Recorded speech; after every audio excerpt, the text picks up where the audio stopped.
This is an Infinium Cleo vital sign monitor.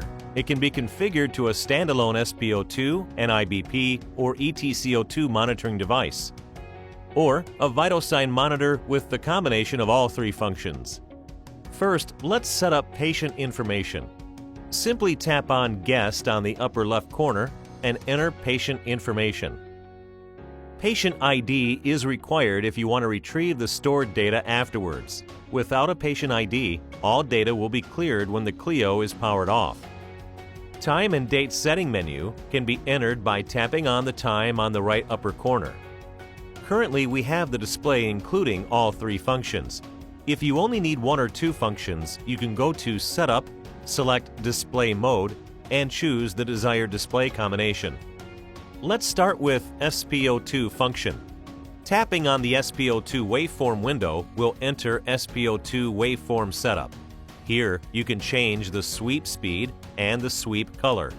Tapping on the Spo2 readings window will enter Spo2 setup. Here, you can turn the alarm on or off and set the high and low alarm limits on Spo2 and pulse rate.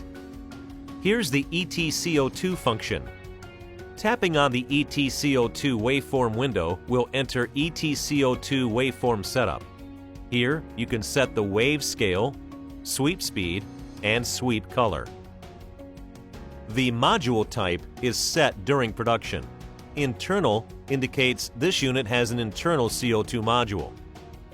The monitor will have a lure lock connector on the right side. You'll need to connect a filter and a sample line to the unit. If it does not show internal, then this unit has an external CO2 module. The CO2 module will be connected to the CO2 port in the front. A filter and a sample line will be connected to the CO2 module. Tapping on the CO2 readings window will enter ETCO2 setup menu. Here, you can turn the alarm on or off and set the high and low alarm limits on ETCO2 and airway respiratory rate. Apnea Delay is the delay time before the no breath alarm is triggered after the monitor detects no breath. CO2 unit can be selected from millimeters of mercury, kilopascal, and percentage. Entering Advanced Setup, you will see the zero option. It is recommended to perform zeroing after a new sample line is connected before each use. Now let's take a look at the NIBP function. Tapping on NIBP window will enter NIBP setup. Here you can select a display color, turn the alarm on or off, set the pressure unit, and the inflation mode. When the inflation mode is manual, it only starts measuring when you give a command by tapping the Start/Stop button. When the inflation mode is set to auto, it will measure automatically according to the set interval. When the inflation mode is set to stat, it will have 3 measurements in a row when you give a command. The inflation memory's default setting is off. When it's on, it remembers the previous measurement and adjusts the initial inflation accordingly. If the first reading is a high BP, it will inflate to a high pressure in the beginning of a second measurement. This feature is helpful when monitoring on the same patient or on a patient group that has similar blood pressure conditions. The inflation pressure is the initial inflation pressure. The default is 180. It can be set to a lower or higher value, depending on which one fits better in the clinical use.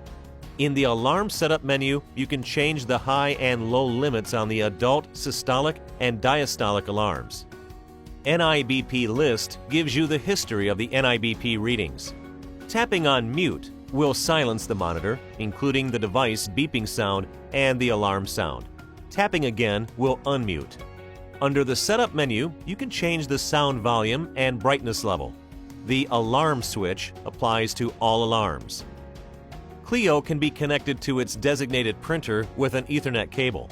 When it has a printer connected, you can do setups here. The HL7 feature is available with no extra cost. The user only needs to enable the service, then set up the remote address according to the facility's EMR configuration. Recall button will bring up the patient history. You can choose to recall a certain patient's data or delete a certain patient's data. Up to 4 patients can be saved.